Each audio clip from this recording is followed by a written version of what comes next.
السلام علیکم ورحمۃ اللہ وبرکاتہ۔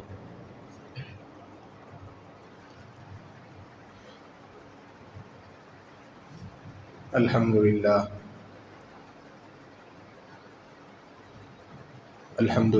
نحمده ونستعینه ونستغفره ونؤمن به ونتوکل علیہ ونعوذ باللہ من شرور انفسنا ومن سیئات اعمالنا من يهده الله فلا مضل له ومن يضلله فلا هادي له ونشهد أن لا إله إلا الله وحده لا شريك له ونشهد أن سيدنا ونبينا ومولانا محمدا عبده ورسوله أما بعد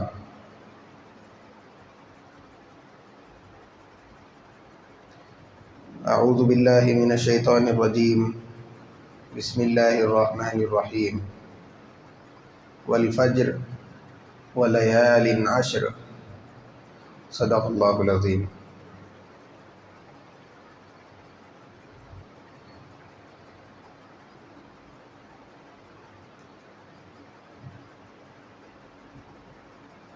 معزز سامعین اکرام،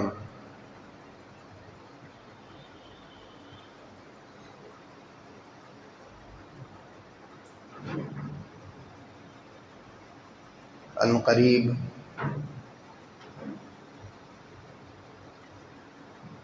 اسلامی تاریخ کا آخری مہینہ، ایک مبارک مہینہ ذی الحج شروع ہونے والا ہے۔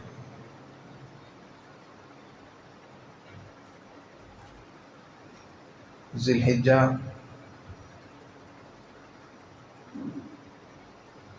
یہ ایک خاص مہینہ ہے سارے مہینوں میں۔ اس کے اندر اللہ تبارک و تعالیٰ کی خاص رحمتیں اور برکتیں نازل ہوتی ہیں۔ اللہ تعالیٰ کی بندوں کی جانب خاص توجہات ہوتی ہیں، بلکہ یہ برکتوں اور یہ فضیلتوں کا سلسلہ رمضان المبارک کے فوراً بعد شروع ہوتا ہے۔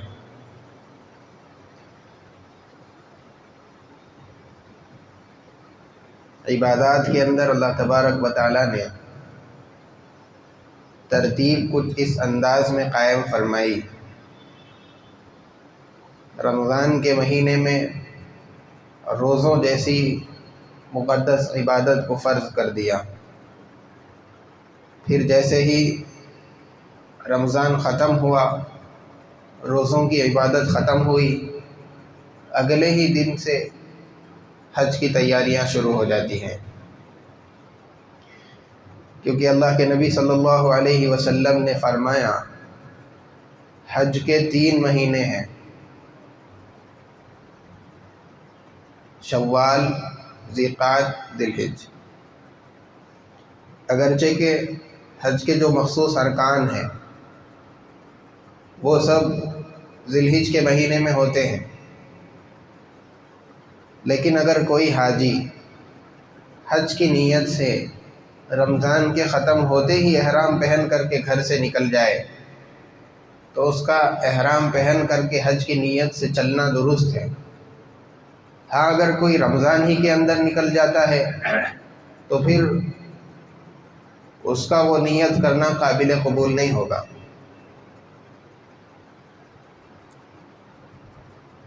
پہلے زمانے میں جب اتنی سہولتیں نہیں تھی، مسافتیں طے کرنے کے لیے 2 مہینے 3 مہینے لگ جایا کرتے تھے، اس وقت اگر کوئی حج کی نیت کرتا تو جیسے ہی رمضان کے روزوں سے فارغ ہوا فوراً اپنے حج کی سفر کی تیاری شروع کرتا تھا۔ تو جب کہیں جا کر کے وہ لوگ ذی الحجہ کے اندر مکہ مکرمہ میں اپنے حج کے فریضے کی ادائیگی کے لیے پہنچتے تھے، لیکن آج کل سہولتیں زیادہ ہو گئی ہیں، 2-4 گھنٹے کے اندر ہم یہاں سے نکلے اور سیدھے حرم پہنچ گئے۔ الغرض حج یہ ذی الحج کے اندر مخصوص تاریخوں کے اندر، اور پھر ذی الحج کا ابتدائی عشرہ، ابتدائی 10 دن، پہلی تاریخ سے لے کر کے 10 تاریخ تک، یہ بھی بہت بڑی فضیلت کے ایام ہیں۔ ان ایام کو دوسرے 12 مہینوں کے مقابلے میں بڑی حیثیت حاصل ہے۔ اسی وجہ سے اللہ تبارک و تعالیٰ نے قرآن کریم کے اندر ان 10 دنوں کی قسم کھائی، والفجر ولیال عشر، قسم ہے 10 راتوں کی۔ اللہ تبارک و تعالیٰ نے ان راتوں کی قسم کھائی۔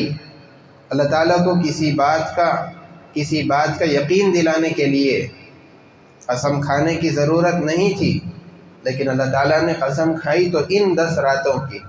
اس سے اندازہ ہوتا ہے کہ یہ کتنی عزت والی اور محترم راتیں ہوں گی۔ مفسرین فرماتے ہیں ولیال عشر سے یہی ذی الحج کی پہلی 10 راتیں مراد ہے۔ اللہ کے نبی صلی اللہ علیہ وسلم نے بھی ان 10 دنوں کے بارے میں بڑے فضائل اپنے ارشادات کے اندر امت کے سامنے بیان کیے۔ آپ صلی اللہ علیہ وسلم نے فرمایا کہ کوئی بھی عمل دوسرے دنوں کے اندر اللہ تبارک و تعالیٰ کو اتنا زیادہ پسندیدہ اور محبوب نہیں ہے جتنا کہ ان دنوں کے اندر کیے جانے والے اعمال پسندیدہ ہوتے ہیں، محبوب ہوتے ہیں۔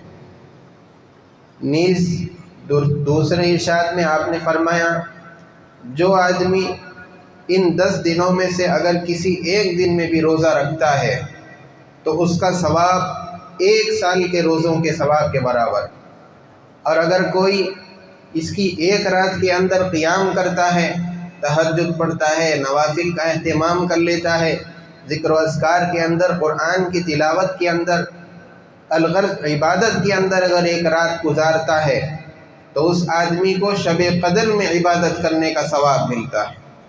اتنے بڑے فضائل ان 10 دنوں کے اللہ کے نبی صلی اللہ علیہ وسلم نے ارشاد فرمائے۔ دوسری عبادات، اس کے لیے اللہ تبارک و تعالیٰ نے ان میں جو فرائض ہیں اس کے لیے تو وقت متعین کر دیا، لیکن جو فرائض کے علاوہ نوافل، اس کے لیے اللہ تعالیٰ نے کوئی وقت متعین نہیں کیا ہے۔ آدمی جس وقت چاہے نوافل کو ادا کر سکتا ہے۔ جیسے مثال کے طور پر نماز، آدمی کے اوپر، مسلمان پر 5 نمازیں فرض ہے۔ فرض نمازوں کے اوقات اللہ تعالیٰ نے متعین کر دیے، فجر فلاں وقت میں پڑھنا ہے، ظہر فلاں وقت میں پڑھ لینا ہے۔ اس طریقے سے 5 نمازوں کے اوقات متعین کر دیے گئے، لہذا فرض نمازوں کو تو انہی کے وقت میں پڑھنا پڑے گا، لیکن جو نفل نمازیں ہیں اس کے لیے اللہ تعالیٰ نے کوئی وقت متعین نہیں کیا۔ 24 گھنٹے میں جس وقت آپ کا دل چاہے آپ نفل نماز ادا کر سکتے ہیں۔ اسی طریقے سے دوسری عبادت کوئی اور فرض لے لیجئے، زکوٰۃ، روزہ، ان کے لیے بھی اللہ تبارک و تعالیٰ نے مخصوص وقت متعین کر دیا ہے۔ روزے کے لیے رمضان المبارک پورا مہینہ فرض روزے، اس کے علاوہ نفل روزہ اگر رکھنا چاہے 11 مہینے میں کون سے بھی دن رکھ سکتے ہیں، کوئی قید اور کوئی پابندی نہیں ہے، آدمی اس سلسلے میں آزاد ہے۔ تو جتنی عبادتیں ہیں ان ساری عبادتوں کے اندر فرض کا وقت تو متعین کر دیا گیا، فرض کو اسی وقت میں ادا کرنا پڑے گا، لیکن جو نفل عبادت اس کے اندر ہے اس کے لیے اللہ تعالیٰ نے کوئی وقت متعین نہیں فرمایا۔ چاہے تو اس کو آج ادا کر لیں، کل ادا کر لیں، آپ کی جب مرضی ہے ادا کر سکتے ہیں۔ لیکن 2 عبادتیں ایسی ہیں جس کو صرف ذی الحج کے ان 10 دنوں کے اندر ہی ادا کرنا پڑے گا، چاہے وہ فرض ہو چاہے نفل ہو۔ آپ سال بھر میں اگر ادا کرنا چاہیں گے نہیں کر سکتے، چاہے آپ نفل ہی کیوں نہ ادا کر رہے ہوں، اسی وقت میں اس کو ادا کرنا پڑے گا۔ ایک عبادت ہے حج، اب چاہے آپ کا حج فرض ہو چاہے آپ کا حج نفل ہو، دونوں اعمال کو، فرض کو بھی نفل کو بھی، انہی 10 دنوں کے اندر ادا کرنا پڑے گا۔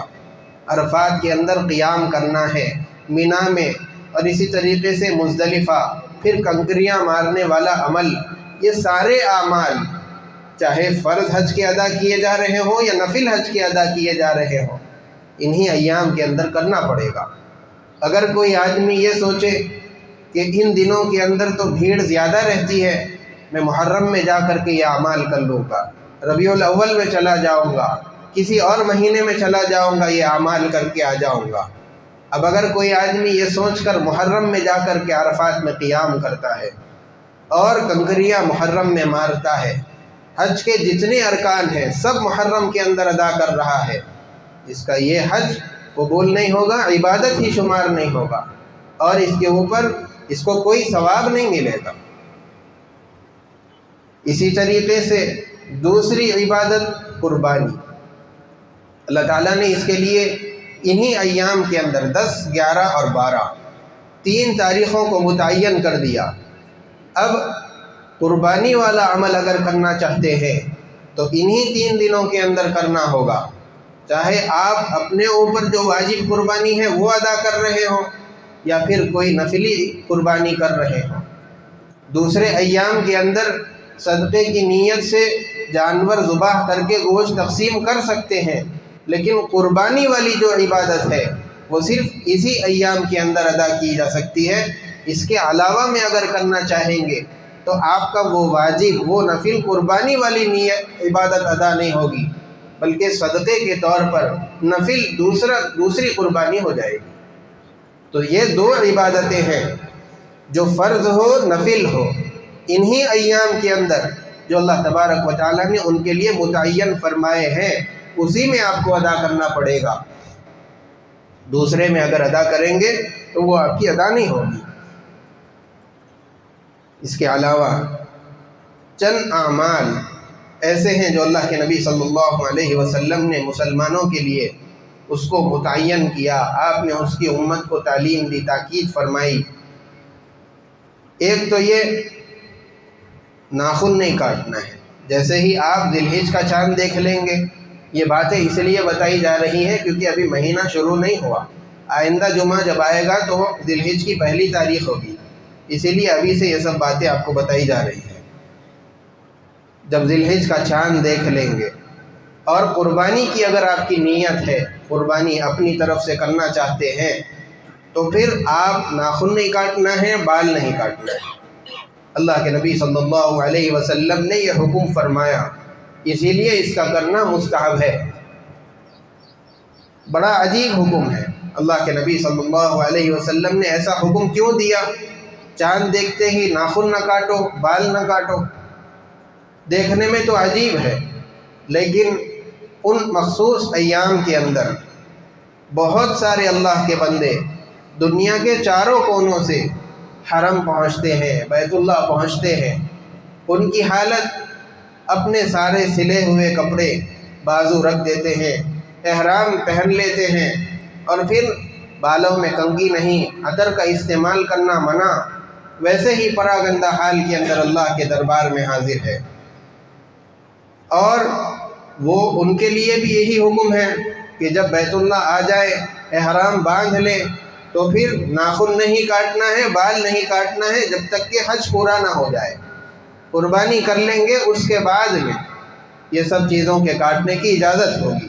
اللہ کے نبی صلی اللہ علیہ وسلم نے ان لوگوں کو بھی جو کسی وجہ سے حرم نہیں پہنچ سکے، جو حج کو نہیں جا سکے، جو اللہ کی بارگاہ میں حاضر نہیں ہو سکے، ان لوگوں کو بھی یہ حکم دیا کہ جس طریقے سے ان لوگوں کو حکم ہے کہ بال مت کاٹو، ناخن مت کاٹو، ایسے ہی تم لوگ بھی ان لوگوں کی مشابہت کرتے ہوئے اپنے ناخنوں کو مت کاٹو، اپنے بالوں کو مت کاٹو۔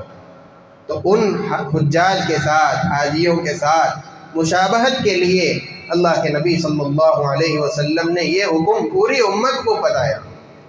اب جس طریقے سے حجاج اکرام اللہ کی بارگاہ میں پہنچتے ہیں، اس حال میں پہنچنے کی وجہ سے اللہ کی خاص رحمتیں، اللہ کی خاص مغفرت ان کی طرف متوجہ ہوتی ہے۔ اگر ہم بھی ظاہراً حجاج جیسی شکل بنائیں گے تو اللہ کی خاص رحمتیں ہماری طرف بھی متوجہ اور مبذول رہیں گی۔ اسی لیے اللہ کے نبی صلی اللہ علیہ وسلم نے یہ حکم فرمایا۔ تو ذی الحجہ کا مہینہ اور پھر اس کے اندر ابتدائی 10 دن اس کی خوب قدر کرنی چاہیے۔ جیسے میں نے اس کے فضائل بتا دیے، اس کو کما حق اس کا حق ادا کرنا، زیادہ سے زیادہ اس سے فائدہ اٹھانے کی کوشش کرتے رہنا چاہیے۔ اللہ تبارک و تعالی ہم تمام کو ان ایام کی قدر کرنے کی توفیق عطا فرمائے، زیادہ سے زیادہ اس کے اندر عبادت کے اندر، اپنی ذکر و اذکار میں، اس کی یاد کے اندر گزارنے کی توفیق عطا فرمائے۔ وصلی اللہ وسلم علی سیدنا محمد وعلی آلہ واصحابہ اجمعین، وآخر دعوانا ان الحمد للہ رب العالمین۔ جو حضرات سنت نہیں پڑھے سنت پڑھ لیجیے۔